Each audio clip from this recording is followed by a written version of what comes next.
sangat mengucap syukur untuk semua kebaikan-Mu dalam hidup kami, Tuhan. Terima kasih kami menyembah Allah yang mengampuni kami, Allah yang mengasihi kami. Terima kasih buat karya salib-Mu yang dahsyat buat kami semua. Kami ada sebagaimana kami ada hari ini, itu semua cuma karena anugerah daripada Tuhan. Mari Tuhan pada siang hari ini di waktu yang singkat ini bicara buat kami. Terobosi kami Tuhan, tegur kami, koreksi kami. Kami mau kami keluar dari ruangan ini, kami menjadi pelaku-pelaku firman-Mu. Bahkan kami mengalami perjumpaan pribadi dengan Tuhan Yesus. Mari Roh Kudus Engkau ambil alih. Pimpin setiap kami kepada segala kebenaran-Mu. Kami siap mendengar saat ini hanya di dalam satu nama yang berkuasa, yaitu nama Tuhan Yesus Kristus. Amin. Amin. Silakan duduk. Kalian mau berdiri juga boleh. Boleh tepuk tangannya diperpanjang buat tim praise and worship kita. Shalom Gen Z, shalom anak-anak muda. Apa kabar semuanya? Semua masih percaya Yesus? Masih baca Alkitab? Jangan sampai enggak itu ya. Jadi begini, saya ini adalah seseorang yang senang sekali nonton film. Film buat saya itu stress release nonton film. Netflix lah, ya, Paramount Pictures, ya, Disney Plus, itu semua ada di handphone saya. Nah, film biasanya kalau kita mau mengerti sebuah film, satu episode aja, kita ini mesti tahu benang merahnya. Betul nggak sih? Kita mesti mengerti benang merahnya. Nah, kalau kita miss the benang merah, itu film mau aktrisnya cantik, mau aktornya ganteng, mau sutradaranya terkenal, kita nggak akan ngerti tujuan film itu dibuat. Kita nggak mungkin ngerti. Ya, mau pemain-pemainnya enak dilihat sama mata, dialognya juga keren-keren, waktu kita nggak tahu benang merahnya, kita nggak akan tahu tujuan film itu dibuat itu untuk apa. Tujuan episode itu dibuat untuk apa? Nah, ternyata Alkitab yang ada di tangan kita semua, ternyata persis banget sama film. Alkitab kita ternyata ada benang merahnya. Dan kalau kita nggak ngerti benang merah daripada Alkitab kita sendiri, yang terjadi begini, kita suka goreng-goreng ayat sembarangan, kita mulai mempergunakan ayat di luar konteks, dan kita main comot-comot ayat aja sembarangan. Karena apa? Kita nggak mengerti benang merah daripada Alkitab kita. Nah, ternyata benang merah daripada Alkitab saudara dan saya, itu terdiri dari 4 narasi. Narasi yang pertama namanya adalah penciptaan. Narasi yang kedua namanya adalah kejatuhan manusia dalam dosa. Narasi yang ketiga, kita sedang berada di episode ini. Narasi yang ketiga namanya adalah penebusan oleh Yesus Kristus. Dan narasi yang terakhir adalah pemulihan dan pemerintahan. Bahwa satu hari nanti saudara dan saya, kita akan memerintah bersama-sama dengan Tuhan Yesus. Ya. Nah, kita kalau tahu benang merah daripada Alkitab kita, karena semua pasti udah tahu lah. Baca Alkitab itu mesti seperti orang yang nonton film seri. Gak bisa kita baca Alkitab cuman kayak satu episode, gak bisa. Dan semua penggemar Netflix, penggemar film seri pasti tahulah. Episode baru selalu membatalkan episode sebelum. Ya kan? Episode sebelum tiba-tiba nih orang kita pikir orang baik, episode baru penjahat ternyata. Ya, yang udah nonton Neo episode, oh enggak dia lagi penjahatnya gitu. Kita masih ketinggalan. Nah, seringkali cara kita membaca Alkitab, ya, seringkali itu menentukan akhirnya iman kita jadi seperti apa. Nah, sekali lagi saya mau ajak teman-teman semua, bacalah Alkitab secara naratif, bukan secara dogmatis. Ya, kita nggak bisa comot-comot gitu aja, harus jadi kepercayaan kita. Kita mesti percaya bahwa kita nih ada di episode yang mana hari ini. Nah, saya mau yakinkan sekali lagi, kita nih sedang berada di episode yang namanya penebusan oleh Yesus Kristus. Oke? Nah, siang hari ini saya mau ajak teman-teman semua, kita kembali ke narasi yang pertama dulu. Kejadian 1 ayat yang ke-26, coba lihat. Kalau kalian senang judul khotbah saya siang hari ini adalah influencer. Alkitab catat begini, berfirmanlah Allah, baiklah kita menjadikan manusia menurut gambar dan rupa kita, supaya mereka berkuasa atas ikan-ikan di laut dan burung-burung di udara, dan atas ternak, dan atas seluruh bumi, dan atas segala binatang melata yang merayap di bumi. Ternyata dari proses penciptaan, ternyata surga itu sudah mengerti dengan apa yang namanya hukum sebab dan akibat. Hukum sebab akibat sampai hari ini masih ada di kehidupan kita, betul apa betul? Dan yang namanya hukum sebab akibat gak bisa dipindahin. Sebab ya sebab, akibat ya akibat, betul ya? Dia muncul sebagai satu kesatuan, hukum sebab akibat. Dan hukum sebab dan akibat nggak bisa di take down salah satu. Nggak bisa. Karena dia muncul sebagai satu paket. Nah ternyata dari proses penciptaan surga udah ngerti ginian. Sebab dan akibat ada di ayat yang baru saja kita baca, ayat 26. Sebabnya adalah kita diciptakan menurut gambar dan rupanya pencipta kita. Ya, yang berakibat, saudara dan saya, kita akan punya kuasa, kata Alkitab. Nah, kuasa di ayat ini bukan kuasa kayak Superman atau Batman ya. Ya, ingat baik-baik ceritanya Superman itu copy our gospel story. Oh, enggak tahu Superman ya? Oh, tahu ya. Oke. Kalian kalau freak sama komiknya Superman, cerita Superman tuh copy our gospel story. Ya. Father send his son dari planet Krypton. Gitu kan? Ke planet bumi. Di bumi dia punya supernatural. Dia jadi Clark Kent, dia bisa jadi Superman. Ya. Dan waktu dia mati, Superman is dead, dijadi nama band dari Bali. Waktu dia mati, Superman is dead, matinya 3 hari. Ya. Dan kalau kalian sempat nonton Superman Returns, waktu Superman mati, yang bolong tangannya. Dan Superman akhirnya kembali. Ya dibilangnya kembali, returns, bukan bangkit, di hari yang ketiga. Copy gospel story, fotokopi, cerita gospelnya kita. Oke? Nah, kata kuasa di ayat ini bukan bicara seperti superhero. Bukan. Tapi kata kuasa di ayat ini berbicara tentang influence. Kalau kalian belajar dari bahasa asli. Ada kata lain lagi yang muncul, mengelola. Tapi karena ada kata influence, saya mau bahas kata ini buat saudara-saudara semua. Ya, ternyata kita ini didesain sebagai influencer ternyata sama surga. Tapi ternyata kata influencer di framing hari ini sama banyak orang kan, followernya mesti banyak, red cardnya mahal. Jadi kita mulai punya keyakinan kalau saya followernya nggak banyak, red card saya belum ada, saya bukan influencer. Siapa bilang? Itu kata mereka kan, kata firman Tuhan nggak begitu. Kita sudah didesain sebagai influencer. Kita didesain untuk orang ya bisa terpengaruh sama kita. Kita didesain untuk mempengaruhi yang lain. 1-2 orang it's okay. Bisa lebih banyak, lebih bagus lagi. Tapi kita didesain seperti itu.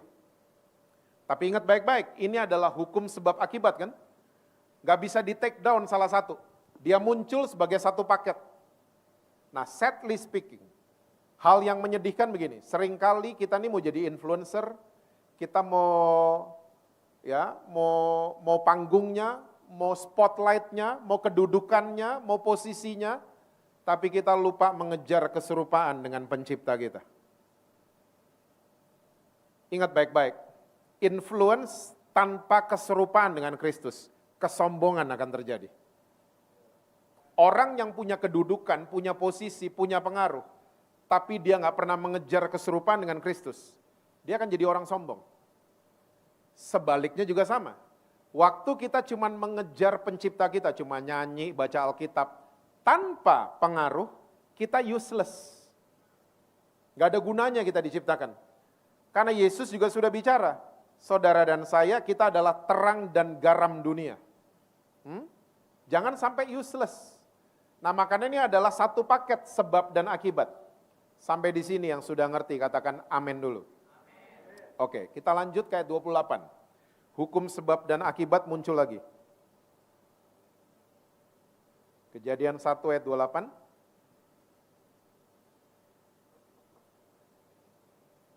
Alkitab catat begini. Allah memberkati mereka, lalu Allah berfirman kepada mereka, beranak cuculah dan bertambah banyak, penuhilah bumi dan taklukkanlah itu. Berkuasalah atas ikan-ikan di laut dan burung-burung di udara dan atas segala binatang yang merayap di bumi. Wow, ternyata hukum sebab akibat muncul lagi di sini. Ya, dan ayat ini dimulai dengan kalimat Allah memberkati mereka. Ternyata berkat Tuhan posisinya ada di sebab. Saya ulang, berkat Tuhan posisinya ada di sebab. Digoreng-goreng sekarang sama orang Kristen. Berkat dipindahin ke akibat. Ingat ya, sebab dan akibat nggak bisa dipindah-pindahin. Ya, kita pindahin berkat ke akibat. Kita ngomong gini ke teman-teman, gereja lo nanti diberkati. Pernah dengar?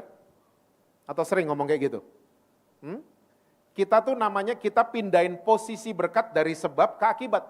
Lo melayani Tuhan, nanti diberkati. Enggak, berkat itu sebab. Kita semua sudah diberkati sama Tuhan.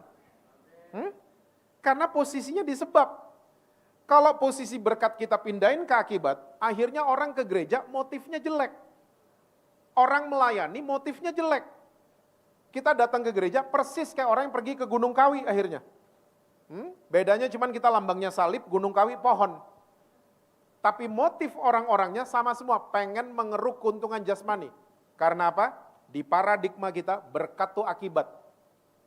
Enggak. Berkat itu sebab, sadar. Kita udah diberkati sama Tuhan. Masih roaming kayaknya. Kita bisa tidur enak tadi malam, itu berkat Tuhan loh. Kita masih ada nafas di hidung, masih sehat. Survive 3 years of pandemic, itu berkat Tuhan loh. Dan berkat Tuhan bukan uang. Hilang amennya. Terpaksa amennya. Berkat Tuhan bukan uang lagi. Uang tuh yang ciptain manusia kan, bukan Tuhan. Kesehatan yang ciptain Tuhan. Tidur enak tuh dari Tuhan. Uang tuh yang ciptain manusia, bukan Tuhan. Makanya sekali-kalinya Yesus bandingin dirinya. Saya punya istilah, sekali-kalinya Yesus kurang percaya diri. Sekali-kalinya Yesus bandingin dirinya ada di Matius 6 ayat 24. Dia bandingin dirinya nggak sama Hotman Paris loh. Dia bandingin dirinya nggak sama pemain drakor. Tapi Yesus bandingin dirinya sama Mamon. Dengan jelas dia katakan, nggak ada hamba yang bisa berbakti sama dua tuan. Dia akan benci sama yang satu, dia akan sayang sama yang satu. Yesus lagi ngomong soal uang. Nah, salahnya kita orang Kristen, kita suka salah penempatan. Kita tempatin uang jadi tuan, Yesus jadi ban serep. Uangnya nggak ada, ban serep baru dicari. Tuhan tolong dong, nggak ada uang. Pernah dengar? Ini positioning yang salah. Penempatan atau positioning yang benar adalah Yesus jadi tuan, uang jadi hamba. Lumayan yang amin 3 orang. Karena uang, dia itu hamba yang baik. Tapi dia tuan yang jahat. Tolong ingat ini baik-baik. Ya. Uang itu is a bad master. Makanya jangan pernah angkat uang jadi master.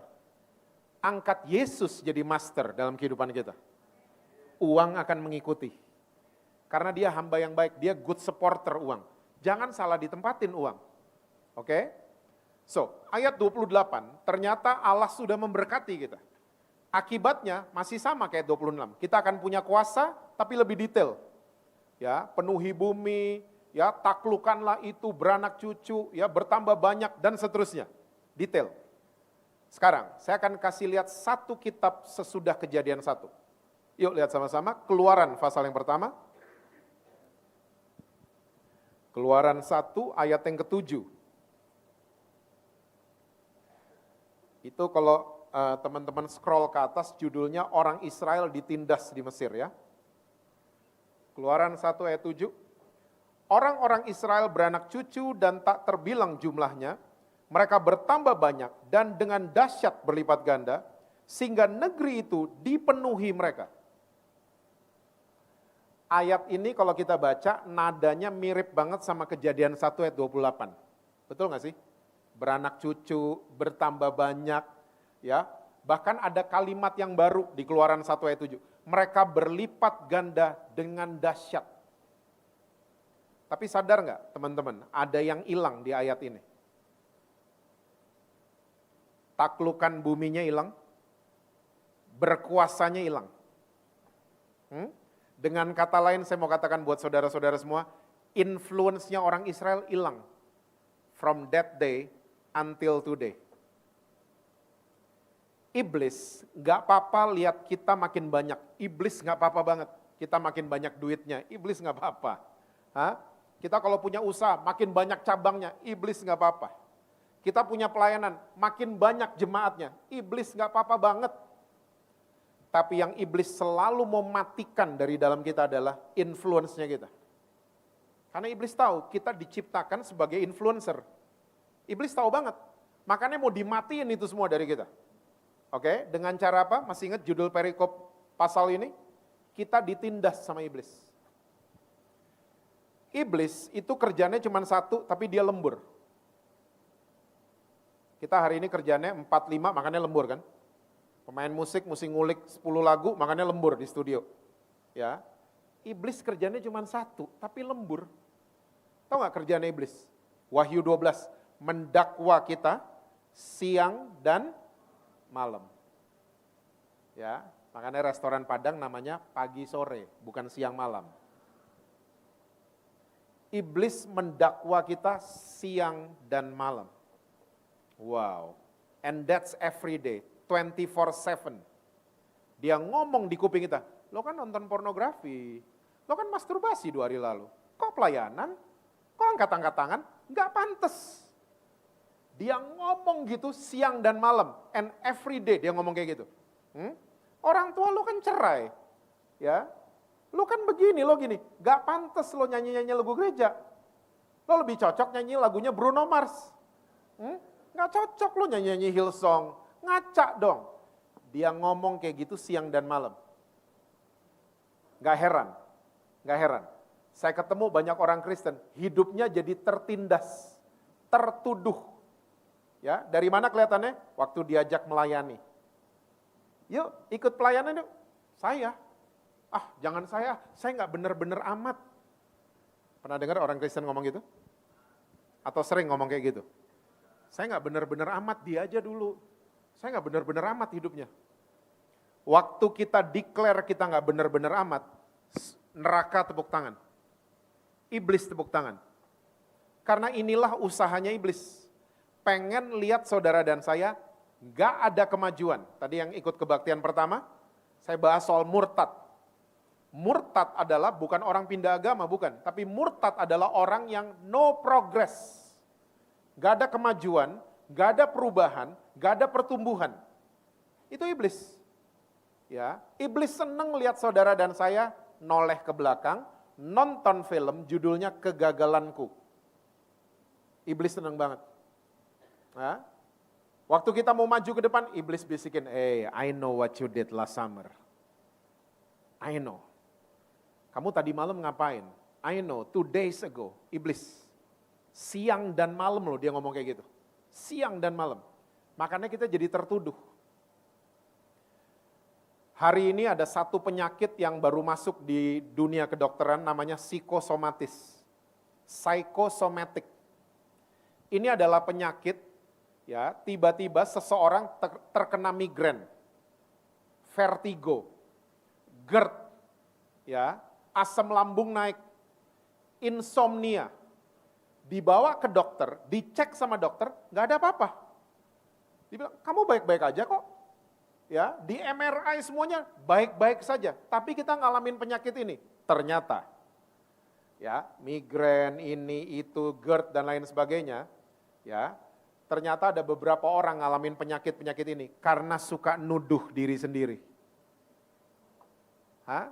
Merasa bersalah terus-menerus. Merasa bersalah. dibawa ke gereja, dibawa kemana-mana nih, feeling guilty.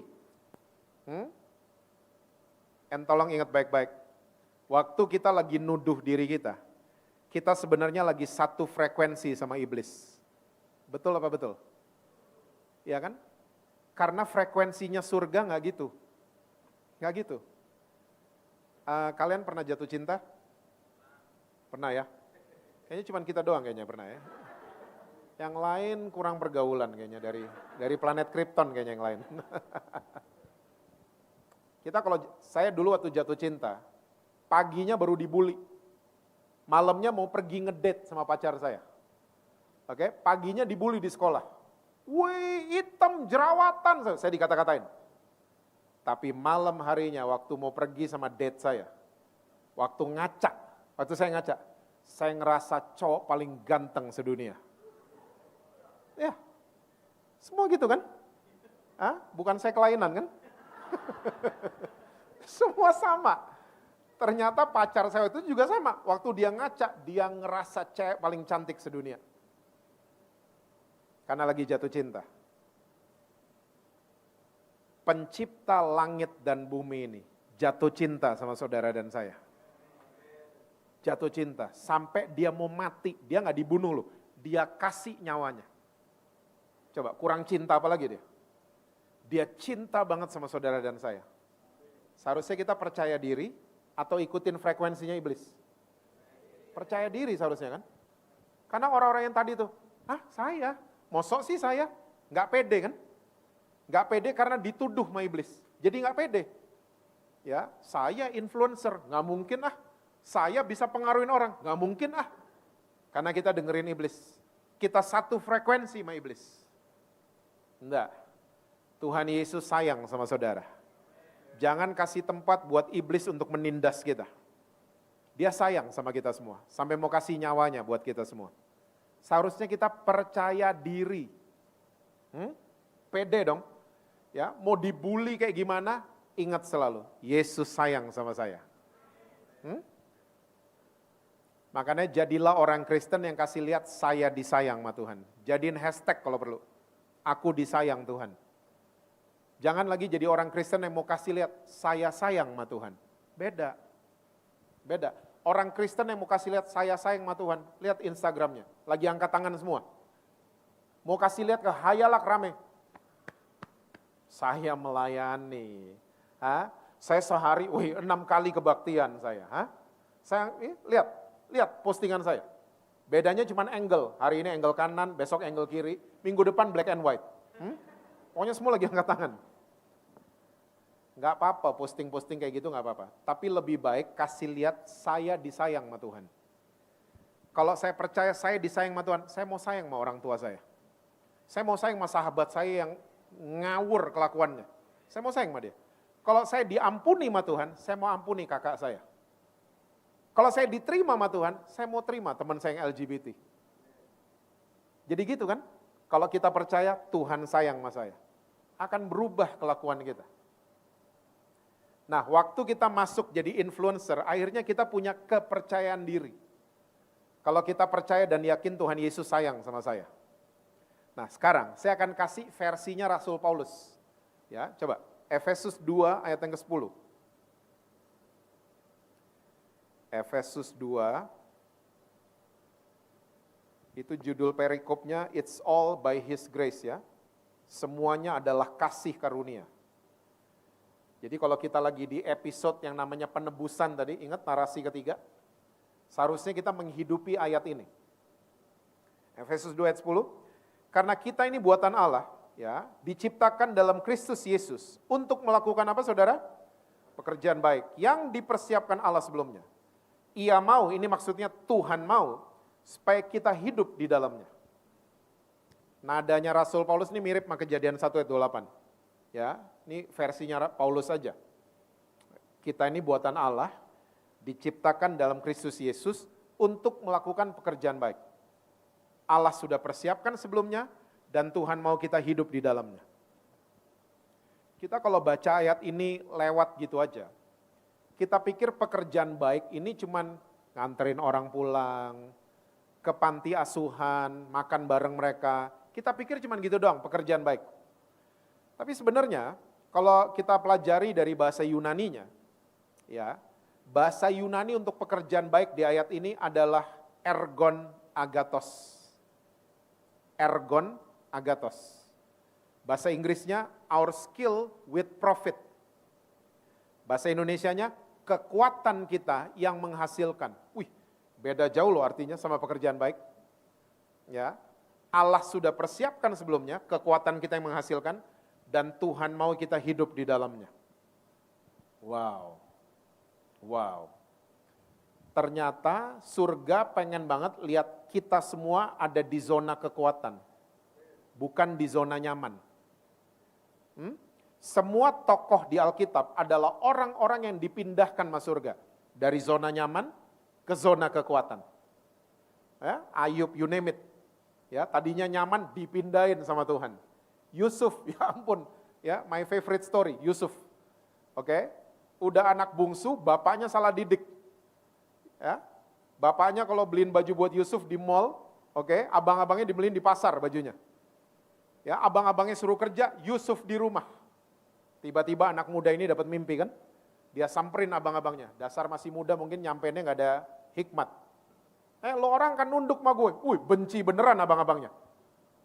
Dilempar ke dalam apa? Sumur.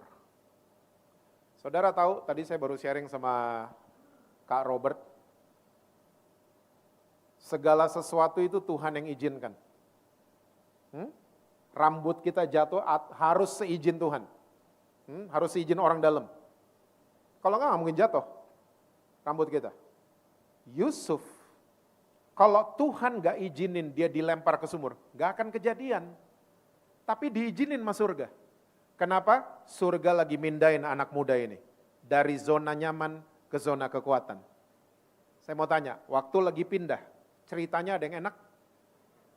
Gak ada yang enak ceritanya. Difitnah sama sugar mami, gula aren mami, kita Indonesia dikit. Di penjara lah, dibohongin lah, segala macam ceritanya. Ceritanya gak enak semua. Tapi akhirnya dia berada di zona kekuatan kan. Nah kalau cerita kalian lagi gak enak hari ini, chill, tenang, chill. Karena kalian cuma lagi dipindahin masuk surga. Dari zona nyaman ke zona kekuatan. Di zona kekuatan, mujizat, keajaiban Tuhan mendaratnya di situ. Nama airportnya zona kekuatan. Ya, keajaiban segala macam enggak mendarat di kenyamanan, enggak. Mendaratnya di kekuatan. Dan Tuhan sudah persiapkan sebelumnya. Untuk kekuatan kita akhirnya menghasilkan, bukan uang aja. Menghasilkan wisdom, menghasilkan pengalaman, menghasilkan kesaksian. Kita bisa cerita sama orang-orang. Ya, di zona kekuatan. Saya punya true story dari awal tahun ini. Tentang Mbak Pau. Ada seorang ibu, namanya bukan Mbak Pau, ibunya bukan. Ada seorang ibu, dia kalau ke gereja, gak ada yang pernah ngajak ngomong dia. Gak pernah ada yang nanya nomor teleponnya. Gak pernah ada yang nanya dia tinggal di mana. Gak pernah ada yang nanya. Tapi tiba-tiba waktu ibu ini bikin bakpao, semua orang mau tahu nomor teleponnya.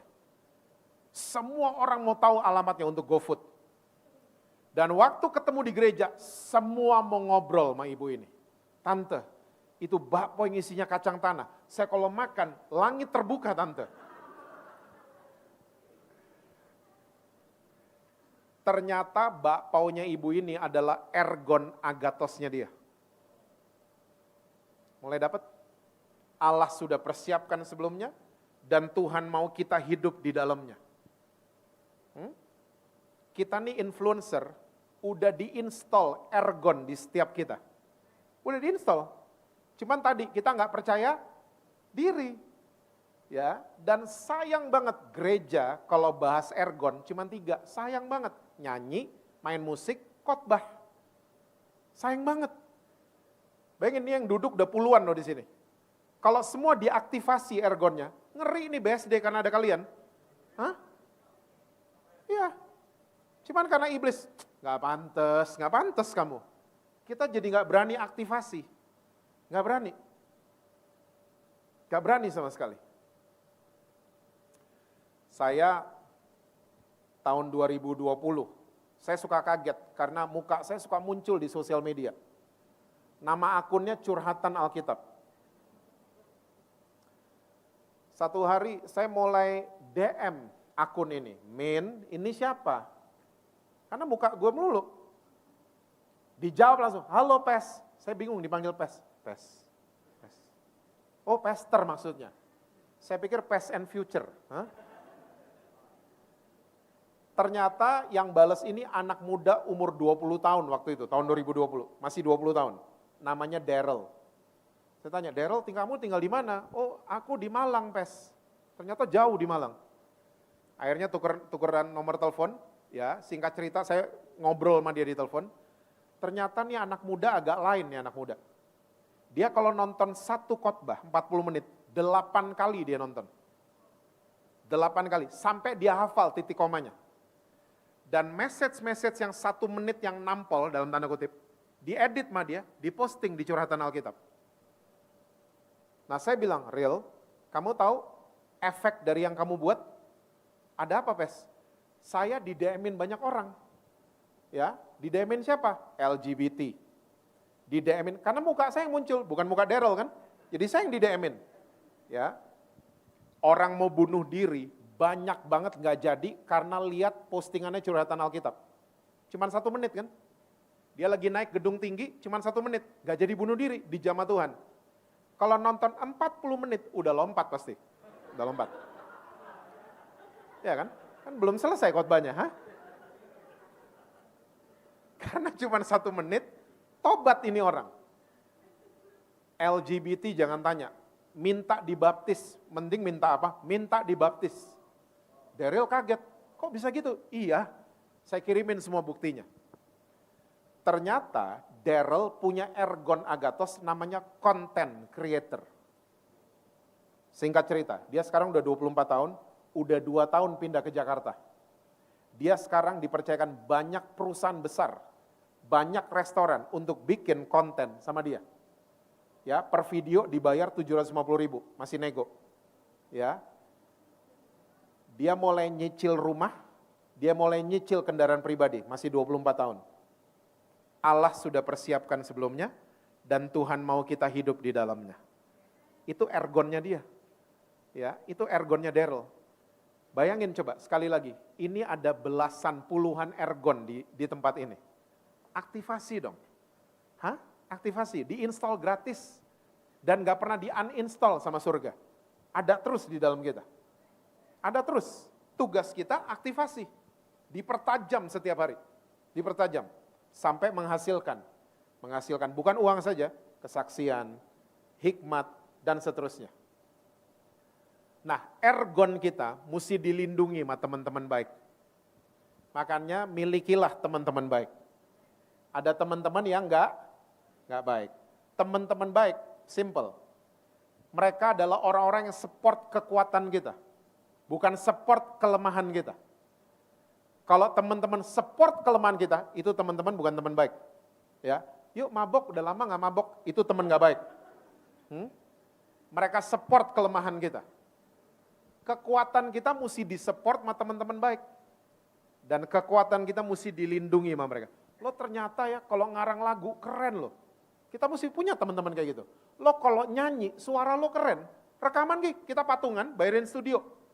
Mesti punya teman-teman kayak gitu. Nggak punya Kak, Tuhan pasti kirim teman-teman kayak gitu. Buat kalian. Untuk apa? Mengaktifasi ergon kita. Ayat terakhir. Ibrani 10, ayatnya doang terakhir, pembahasannya masih lama.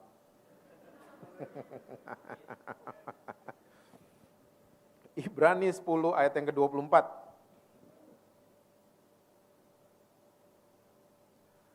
Dan marilah kita saling memperhatikan supaya kita saling mendorong dalam apa? Kasih dan dalam ergon agathos muncul lagi. Ternyata ini buktinya. Kita perlu saling, kalau namanya saling lebih dari 1 orang berarti. Kita perlu teman-teman baik yang saling mendorong dalam kasih dan dalam kekuatan kita. Perlu disupport kita. Saya bisa berdiri sampai hari ini dari tahun 97 karena saya punya teman-teman baik. Saya punya teman-teman baik yang bisa gini, Jess lo salah lo Jess. Bisa mereka gituin saya. Saya nggak tersinggung kalau digituin sama mereka. Sama sekali enggak. Karena mereka yang mempertajam saya. Mereka semua itu. Kita mesti punya komunitas seperti ini. Makanya kalau ada komsel di gereja ini, ikut. Jadikan komsel itu geng. Kalian tahu geng? Saya tuh punya geng waktu SMA. Wih, sampai hari ini masih main bareng. Karena apa? Geng itu selalu susah sama-sama, seneng sama-sama. Itu geng. Sampai hari ini masih main bareng, udah 30 tahunan dari lulus SMA. Kita masih main bareng, kalau lebaran saya ke rumah mereka, Natalan mereka ke rumah saya. Disitulah mereka menikmati babi, kecap.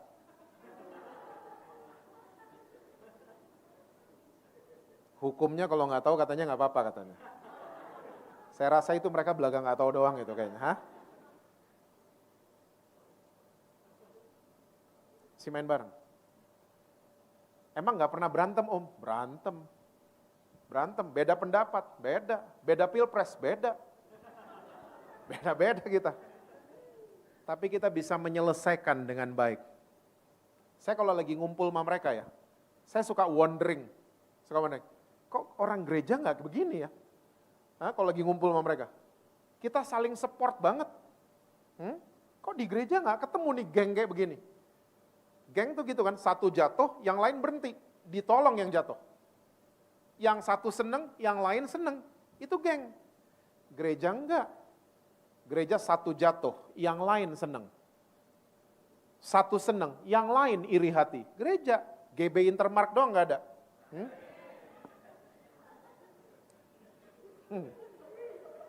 Sampai batuk. Kalian senang cerita musik? Senang ya? Saya mau cerita buat kalian nama grup band rock dari Inggris namanya Def Leppard.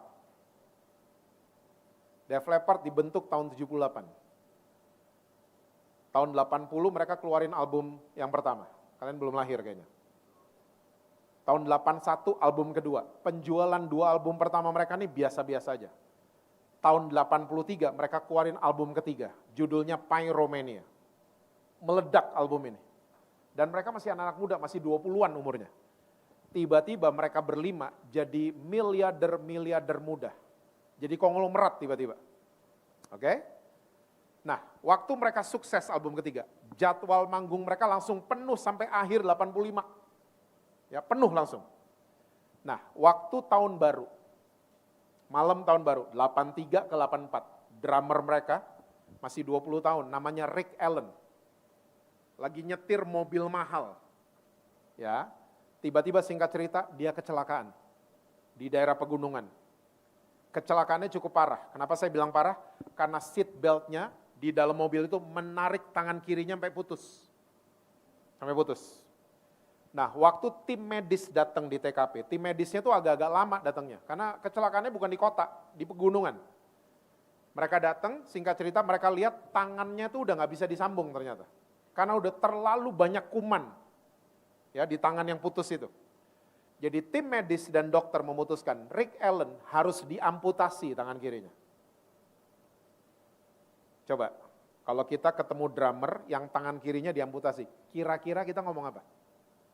Bro, I'm so sorry for you. Gue ada kerjaan bro buat lo bro. Hah? Mau nggak? Gue punya cafe soalnya. Yuk bantuin gue aja. Orang akan normal ngomong kayak gitu. Ya, lihat drummer bertangan satu. Oke? Yang tangannya kehilangan satu. Ternyata tidak dengan 4 teman bandnya. 4 teman bandnya, waktu tahu Rick Allen diamputasi tangan kirinya, mereka telepon manajer mereka. Tolong jadwal konser kita sampai tahun akhir 85, cancel semua. Cancel semua. Dan mereka berempat, teman-teman bandnya, datengin pabrik drum namanya Ludwig. Ini apa sih ini? Oh, Pearl. Ya. Mereka datengin pabrik drum namanya Ludwig. Karena mereka udah terkenal, mereka punya bargain power. Mereka bilang, tolong bikinin perangkat drum untuk orang bertangan satu. Singkat cerita, dibikinin sama Ludwig. Jadi drumnya. Ya, kita semua tahu drum paling banyak pedalnya itu berapa? 3, hi-hat 1, double bass. Waktu jadi drum buat Rick Allen, ya, pedalnya ada 5. Snare drum yang tadinya tangan kiri, diinjek pakai kaki kiri. Diinjek. Dibawa ke Rick Allen sama 4 temannya. Disemangatin, ayo kita latihan. Ayo. Dia mulai latihan dan selama 8 minggu setiap hari kayak orang kantor.